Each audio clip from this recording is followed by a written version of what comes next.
안녕하세요. 닥터 꼬집입니다. 오늘 꼬집어볼 케이스는 되게 어려운 부분인데 이제 모든 치아를 살리는 치료를 해서 성공을 하면 좋겠지만 실제 저희 병원에 살리러 오셔가지고 살리지 못하고 결국 임플란트로 가는 케이스들이 종종 있어요. 근데 이제 그런 케이스 중에서 가장 어려운 부분이 이제 치아가 금이 가서 발치하고 임플란트로 가는 경우인데 이게 되게 조심해야 될 게 크랙이 간 것 같으니까 임플란트로 가야 된다. 그러면은 이제 너무 많은 케이스들이 임플란트로 넘어가야 돼요. 그래서 크랙이 간 것 같지만 이제 그걸 명확하게 진단을 할 수 있느냐예요. 그러니까 CT상에서 그게 발견이 될 수도 있고 아니면 미세현미경상에서 실제 육안으로 볼 수도 있고 그것도 아니면은 실제 잇몸을 열어가지고 표면에 있는 금을 갖다가 육안상으로 쳐다보는 진단 수술을 따로 하는 경우도 있거든요. 그래서 명확한 크랙이 발견이 되면 망설임 없이 임플란트로 가야 됩니다. 그런 케이스를 한번 꼬집어 보도록 하겠습니다. 다른 치과에서 금이 간 것 같다고 들었어요. 발치 임플란트가 가능할까요? 라고 이제 오셨는데 실은 이게 이제 크랙이 갔다라고 하면 이 환자분 같은 경우에는 아마 이제 금이 간 것 같고 살릴 수 없다는 건 본인이 인지를 하고 계셨고 다만 이제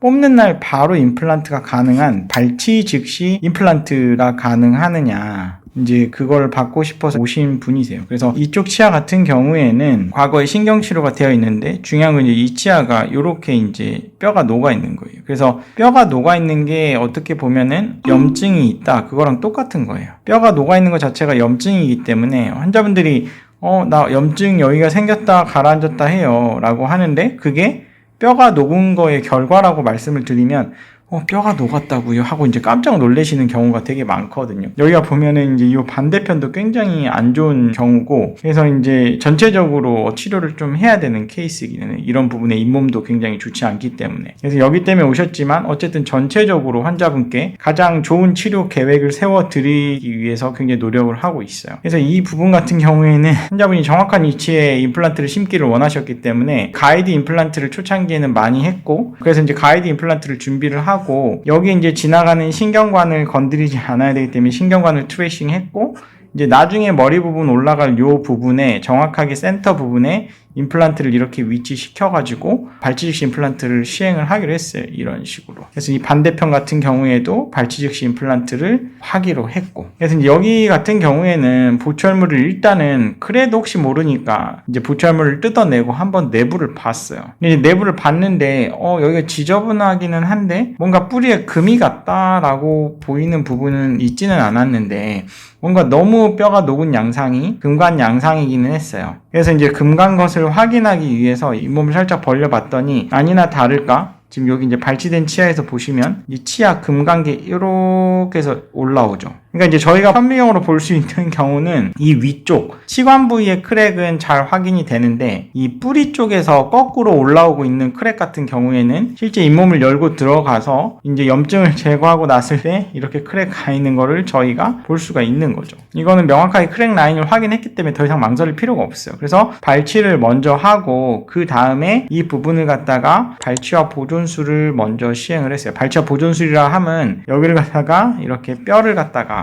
이식을 먼저 하는 거죠. 그래서 이제 뼈 이식을 먼저 해놓고 3달 후에 임플란트까지 들어간 케이스예요. 이 환자분 같은 경우에는 발치와 보존술 같은 경우에도 본인이 이제 원치 않으셔가지고 그냥 발치만 하고 그냥 끝냈는데 결국엔 임플란트를 하고 싶다고 늦게 오셔가지고 이제 이렇게 진행한 케이스예요. 아마 저희 병원에서 임플란트를 뭔가 바로 결정을 해주셨다고 하시면 발치 즉시 임플란트도 충분히 가능한 케이스였는데 이제 환자분이 고민을 하셔서 이제 거기를 갖다가 제대로 치료를 하기 위해서 이제 반대편도 보시면 기다란 브릿지가 있었는데 그 부분도 임플란트로 해서 개선을 해드렸고 이 부분도 다 정리를 해드렸고 이 부분도 깨끗이 이제 잇몸 치료를 해드리니까 이제 그런 것들에 대해서 신뢰가 쌓여서 이제 이쪽 임플란트도 하고 싶어 하신 거죠. 그래서 임플란트를 정중앙에 심어가지고 이렇게 2차 수술까지도 위에 연결하는 작업하고 그 다음에 위에 보철물까지 이렇게 잘 해드린 거죠. 잘 이렇게 완성을 해드린 거고 그래서 처음에 이렇게 오셨는데 거의 크기나 모양이 비슷한 형태로 임플란트 보철이라고 해서 여기를 갖다 조그맣게 이렇게 만들 필요가 없어요. 그냥 거의 비슷한 크기로 거의 90% 이상 비슷한 크기로 하면은 되고 이 뒤쪽 같은 경우에도 임플란트로 잘 이렇게 했고 요 앞에 같은 경우에도 이렇게 옛날에 메탈로 되어 있었던 거를 깔끔하게 지르코니아로 이렇게 해줬고, 주변의 잇몸 치료를 통해서 깔끔한 주변 치아 상태를 만들어 드린 거죠. 그러니까 환자분이 처음에 병원에 오셨을 때 굉장히 입안에서 안 좋은 냄새가 나던 것들, 고름이 나던 것들을 다 문제를 해결해드리고 이제 오래 쓸 수 있도록 해드리니까, 이제 이런 환자분 같은 경우에는 치아가 얼마나 중요한지를 이제 인지하신 거예요. 그래서 계속 주기적으로 오셔가지고 체크업을 받고 계시는 거죠. 그래서 이 환자분 보시면은 이렇게 했던 게 이렇게 길다랗게 돼 있던 걸 이렇게 해서 이쪽을 깔끔하게 해드렸고, 아쉬운 건 이제 이쪽에 임플란트를 하나씩 더 할 수 있으면 제일 좋겠지만, 그건 이제 환자분이 나중에 이제 비용적인 여력이 있을 때 이제 하면은 되는 부분이고, 지금 여기도 뼈가 다 잘 생겼죠. 오랜 시간이 지나니까. 그리고 이쪽 같은 경우에도 여기 사랑이 있는 거 발치했죠. 이런 식으로 깔끔하게 입안 정리를 할 필요가 있는 거예요. 그러고 나서 주기적으로 오시는 거예요. 5년이 지났는데도 저희 병원에 꾸준히 이렇게 다니고 계시는 거죠. 그래서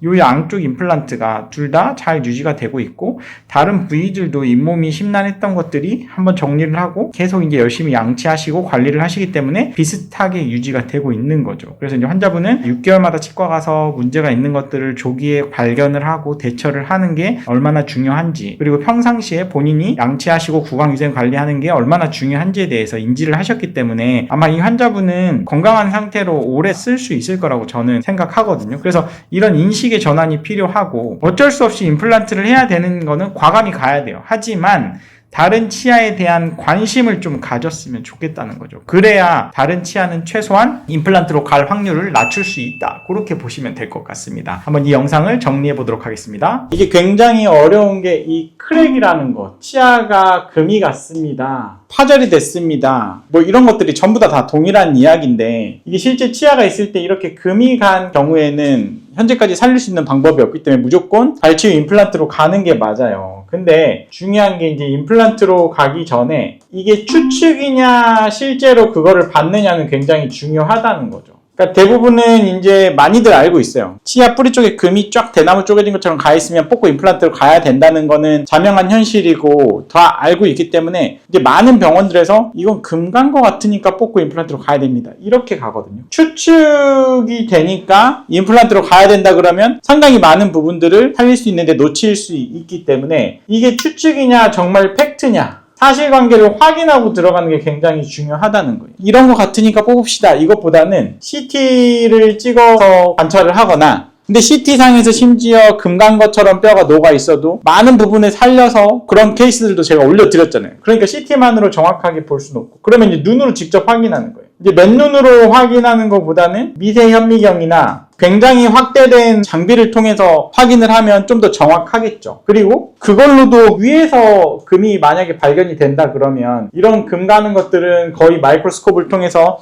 재신경치료나 이런 걸 할 때 충분히 발견이 가능한데, 이 아래서부터 올라오는 이런 금은 발견이 잘 안 된단 말이에요. 그런 경우에는 잇몸을 열어서 하는 진단수술 방법도 있다. 염증을 제거할 겸 열고 들어가서 뿌리의 표면을 갖다가 직접 눈으로 보거나 확대해서 마이크로스코프나 미세현미경을 통해서 금관계 발견이 되면은 그때는 어쩔 수 없이 발치 임플란트로 가는 거죠. 그래서 조심하셔야 될 거는 크랙인 것 같으니까 금이 위에 살짝 갔으니까 임플란트로 가시죠, 이렇게 해서 임플란트로 절대 넘어가지 않고 명확한 팩트를 확인하시고 임플란트로 가셨으면 좋겠다는 게 이번 케이스 핵심 사항입니다. 이 케이스가 도움이 되셨다고 하시면 치과 1타 닥터 꼬집 좋아요와 구독 꼭 요청드리고요. 질문사항 있으시면 댓글로 남겨주시면 저희가 마이덴TV에서 답변을 해드리고 있습니다. 마이덴TV도 좋아요와 구독 꼭 요청드립니다. 감사합니다.